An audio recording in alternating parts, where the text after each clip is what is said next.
Puji Tuhan, haleluya. Salam sejahtera di dalam kasih Tuhan kita Yesus Kristus. Untuk setiap jemaat Tuhan, GPD El Shaddai Magelang, selamat bertemu kembali di dalam Renungan 79. Mari kita siapkan hati dan pikiran kita untuk kita mendengarkan kebenaran firman Tuhan. Firman Tuhan pada saat ini saya memberikan tema, yaitu puas. Kita sama-sama buka Alkitab kita yang terdapat di dalam kitab Bilangan, pasal yang ke-21, kita baca ayat yang keempat sampai ayat yang kelima. Bilangan pasal yang ke-21, ayat yang keempat dan kelima. Saya bacakan demikian firman Tuhan. Ular tembaga. Setelah mereka berangkat dari Gunung Hor, berjalan ke arah Laut Teberau untuk mengelilingi tanah Edom, maka bangsa itu tidak dapat lagi menahan hati di tengah jalan.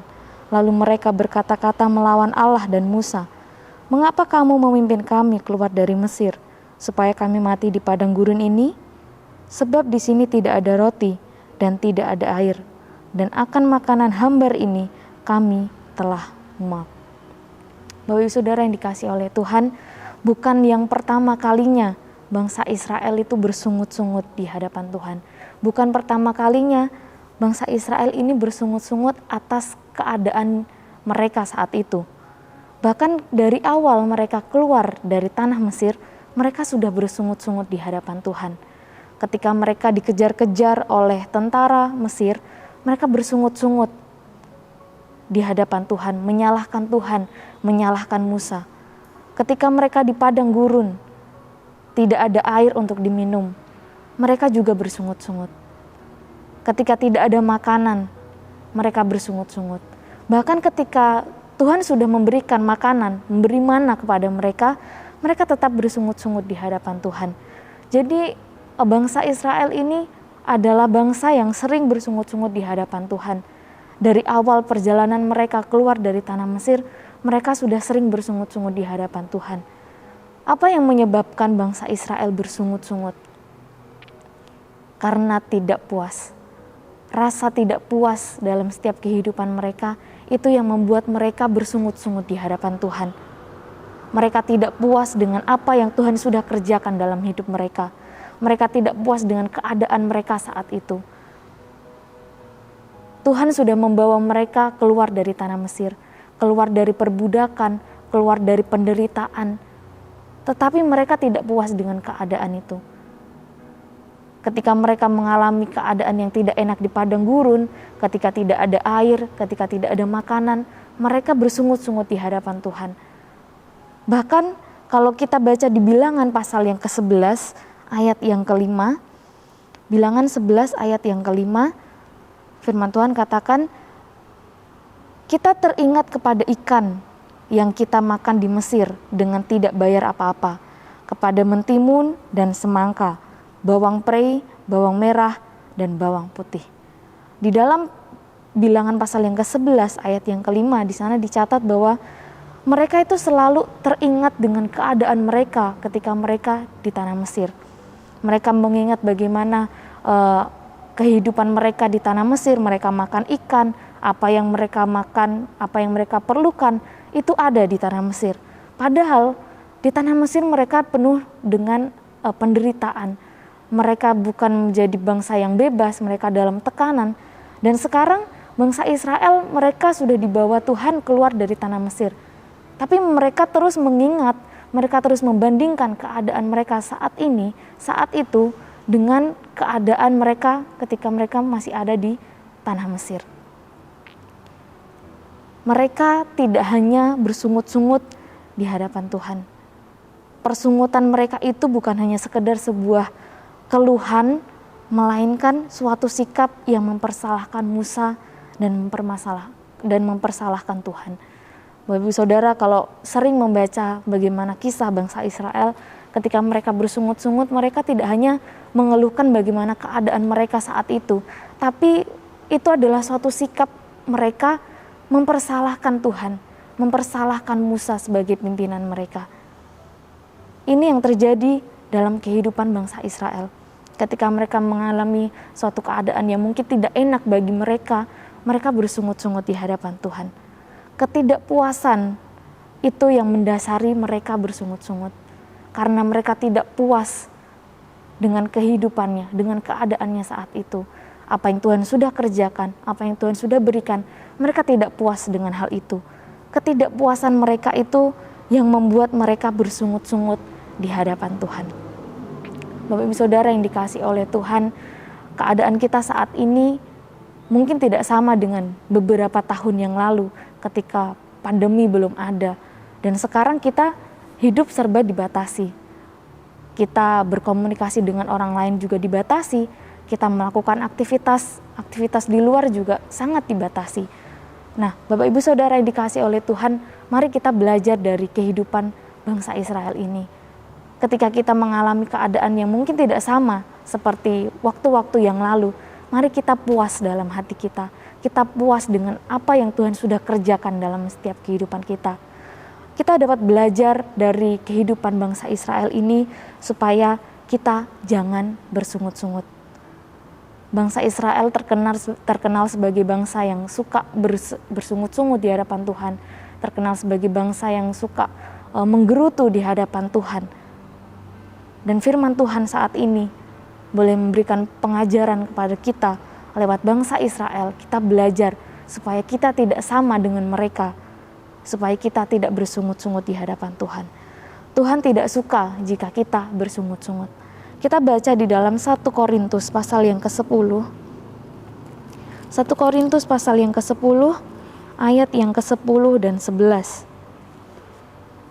1 Korintus pasal yang ke-10 ayat yang ke-10 dan 11. Demikian firman Tuhan. Dan janganlah bersungut-sungut seperti yang dilakukan oleh beberapa orang dari mereka, sehingga mereka dibinasakan oleh malaikat maut.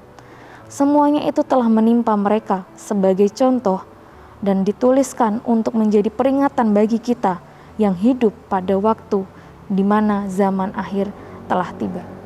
Apa yang dialami oleh bangsa Israel itu menjadi peringatan dalam setiap kehidupan kita. Kalau kita baca di dalam Bilangan pasal yang ke-21 tadi, ayat yang seterusnya, ayat 6 sampai ayat yang ke-9, bangsa Israel mereka bersungut-sungut di hadapan Tuhan. Mereka mempersalahkan Tuhan, mempersalahkan Musa, sehingga Tuhan mengizinkan, memberikan ular untuk membinasakan mereka. Itu yang mereka lakukan sehingga membuat hati Tuhan marah. Mari Bapak Ibu Saudara yang dikasihi Tuhan, sangat jelas firman Tuhan katakan bahwa Tuhan itu tidak menyukai ketika kita bersungut-sungut di hadapan Tuhan. Firman Tuhan menasihatkan setiap kehidupan kita lewat bangsa Israel. Kita belajar untuk tidak hidup seperti kehidupan mereka, hidup bersungut-sungut di hadapan Tuhan. Karena mereka tidak puas dengan apa yang mereka sudah terima dari Tuhan, apa yang mereka alami, itu membuat mereka bersungut-sungut di hadapan Tuhan. Mari Bapak Ibu Saudara yang dikasihi oleh Tuhan, kita mau menjadi pribadi-pribadi yang puas di hadapan Tuhan. Apa yang Tuhan sudah kerjakan dalam setiap kehidupan kita, apa yang Tuhan sudah berikan, apa yang Tuhan sudah lakukan dalam setiap kehidupan kita. Kita mau belajar puas. Sekalipun kita dalam keadaan sekarang ini yang serba dibatasi, tidak sama dengan keadaan kita beberapa tahun yang lalu, tapi kita mau belajar puas dengan keadaan kita saat ini. Kita bersyukur sekalipun dalam keterbatasan, kita masih diberikan kesempatan untuk kita beribadah kepada Tuhan. Mari kita syukuri itu. Mari kita merasa puas dengan apa yang Tuhan sudah berikan dalam setiap kehidupan kita.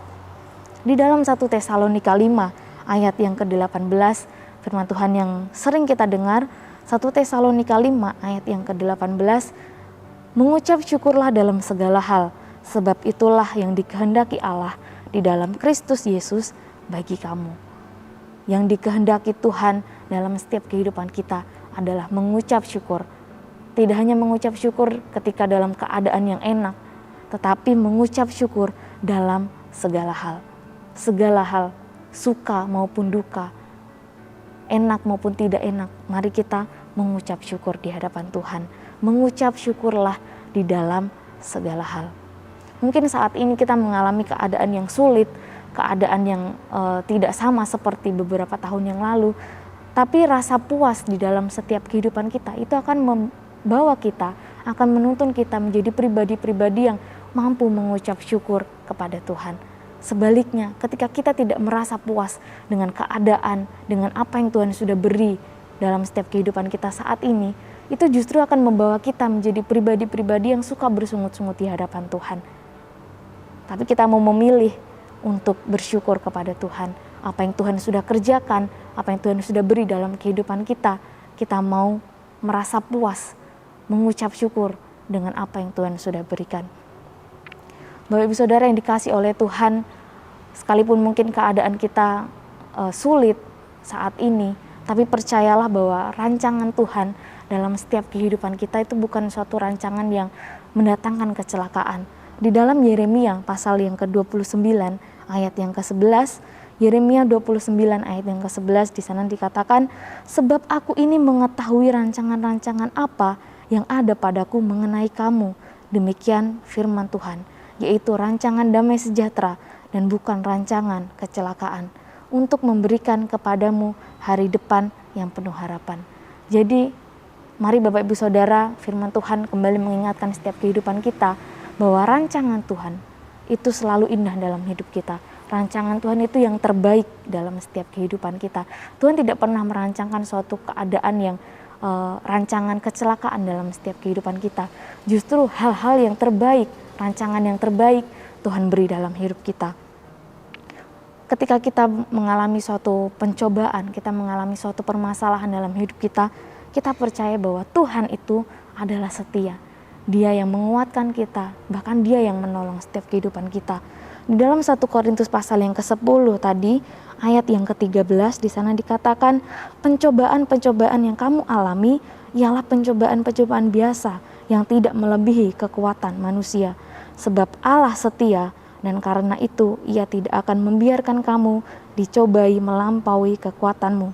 Pada waktu kamu dicobai, Ia akan memberikan kepadamu jalan keluar sehingga kamu dapat menanggungnya.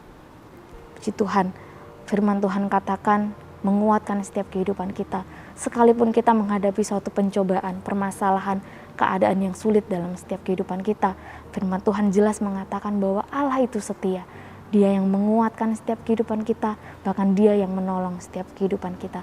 Puji nama Tuhan, mari Bapak Ibu Saudara jemaat Tuhan, GPD El Shaddai Magelang, apapun yang kita sudah terima daripada Tuhan, apapun keadaan kita mau merasa puas. Kita mengucap syukur atas segala hal yang terjadi dalam setiap kehidupan kita. Kita percaya bahwa rancangan Tuhan adalah yang terbaik dalam setiap kehidupan kita. Kita sama-sama berdoa, mengucap syukur Tuhan untuk setiap kebaikan-Mu, mengucap syukur untuk atas kesempatan yang Tuhan beri dalam setiap kehidupan kami. Kami boleh mendengarkan setiap kebenaran firman-Mu, kembali kami diingatkan, biarlah kami menjadi umat-umat Tuhan, kami menjadi pribadi-pribadi yang merasa puas dengan apa yang Tuhan sudah kerjakan, dengan apa yang Tuhan sudah berikan dalam setiap kehidupan kami, sehingga kami mampu Tuhan mengucap syukur di dalam segala hal. Kami percaya bahwa rancangan Tuhan itu yang terbaik, yang indah dalam setiap kehidupan kami. Hati kami bersukaria karena-Mu Tuhan, Engkau yang telah membuat kami menjadi kuat. Kami bersuka cita karena pertolongan-Mu. Tidak ada yang kudus seperti Tuhan, sebab tidak ada yang lain kecuali Engkau dan tidak ada gunung batu seperti-Mu. Terima kasih Tuhan, mengucap syukur untuk kebenaran firman-Mu dalam nama Tuhan Yesus Kristus. Haleluya. Amin.